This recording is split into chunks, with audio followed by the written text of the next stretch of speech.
Dahil maraming biyaya ang kalikasan, mamulot muna tayo. Eto, tingnan nyo. Yan po mga biyaya ng kalikasan. Yan, yan. Biyaya ng kalikasan. So, kukunin muna natin. Kukunin muna natin. Para kainin din. Diba? Kasi, oh, sayang naman, oh. Parang fresh na fresh from the farm. So, subukan natin kung matamis. Ha? Subukan natin kung matamis. Okay. Dito tayo. Tingnan natin kung matamis ito.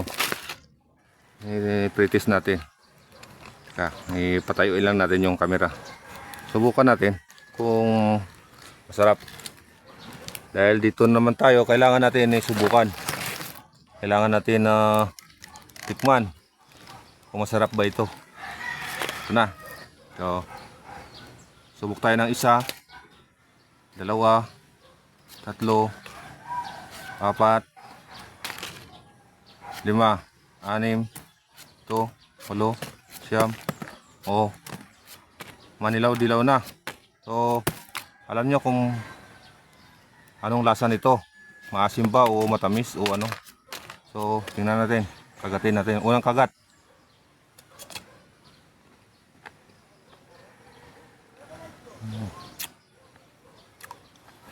Parang hindi siya ganun katamis. Pakal-pakal siya na medyo may masim-masim. Isa pa.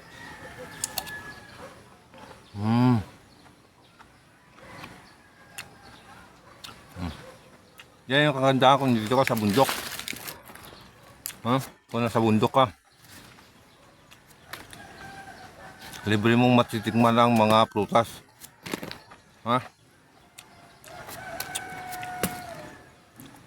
Isang kagat pa.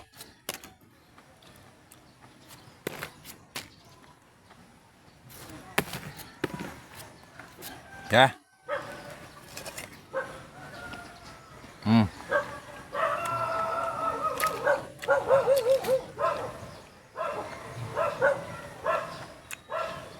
Hindi ko maintindihan ang lasa.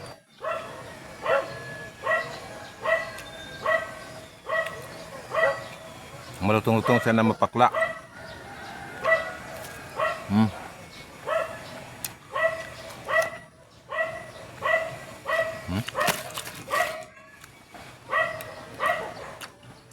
Nyapat agad ng pilaso.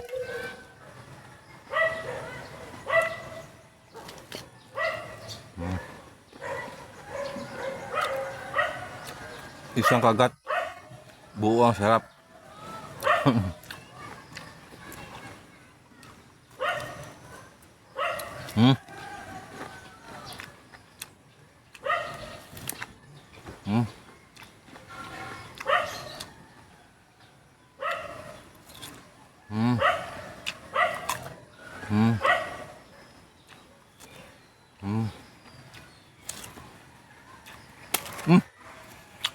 Yan, tapos na.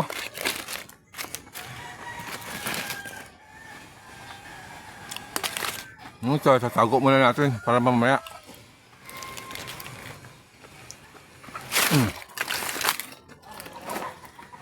So, mag-ikot-ikot muna tayo.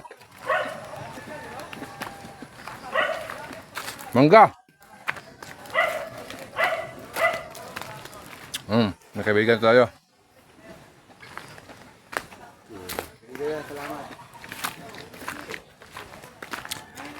Sarap. So, kukuha tayo ng sili.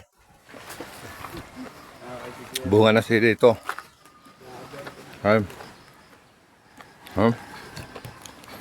So, tingnan natin. Ito. Yan, dahil may mga sili-sili, kukuha tayo ng pansasawan. Pangsawsawan to. Dahil maganda yung medyo may anghang-anghang. So, ito pa. Kuha na lang natin. Yan. Yan. Ito pa. Ito pa. Yan. Kukuha tayo ng marami. Para ganado tayo sa pagkain, diba? Oh, ito pa. Yan. Hindi may sili na tayo. So, kailangan natin ng sausawan doon sa ating mangga. Para malasap natin yung anghang at lasa ng suka at mangga. So, diyan na lang. Bye-bye sa inyo. Maraming salamat. Yan. Bye-bye.